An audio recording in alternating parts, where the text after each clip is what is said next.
Hello, everybody, to the first installment of Union Online. Here we go. We're going to talk about standing waves. So I got a quick warm-up for you. It's on the PowerPoint here.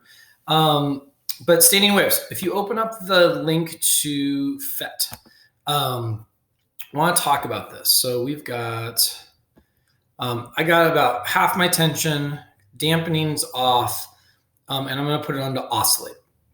So what's going to happen is, the wave is going to travel down, there you go, down the string. But when it gets to the end right here, it's going to rebound. And the one that rebounds is going to rebound on the other side. And as it rebounds on the other side, watch what happens.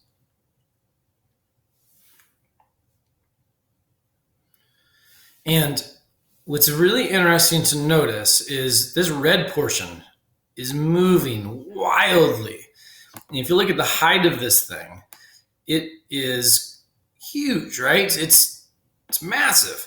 But then if you look at this green spot, this one, it wiggles a little bit. This one in the middle doesn't move much. I didn't have it perfect for you guys. But if you notice, there's some spots that it doesn't move at all. And these spots where it doesn't move at all, let me get you a good looking one here. Ready? Right there. These green spots, I tried to get them where they don't move at all. And so those are called nodes, N-O-D-E-S, nodes. And these parts that move a lot are called antinodes. They move a lot. And so one of the things about standing waves is they will have that property. They'll have a node and they'll have an antinode. If you notice, the end of the string on this one is also a node. All right, so this is a half of a wavelength, this first part. This next one is another half, another half, another half, another half, and then this here is another half. So this is 1, 2, 3 wavelengths on this screen. So let's see if we can see it when we hit go. See how tall it is? About 1 inch tall.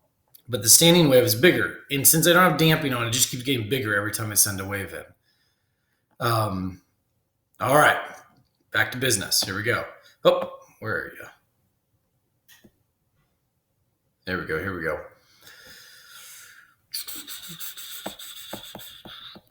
So play with that. Tinker with it. So on these, take a quick look, determine the wavelength.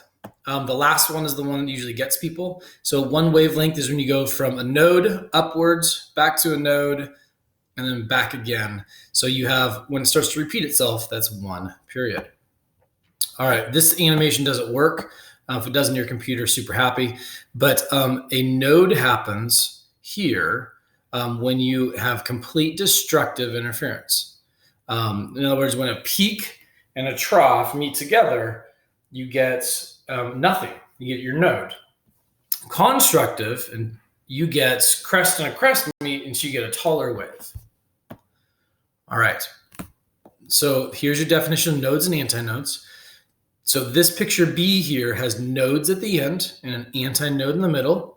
And this one here is 1/2 of a wave. Slinkies, if you have one, play with it. How many wavelengths would this be?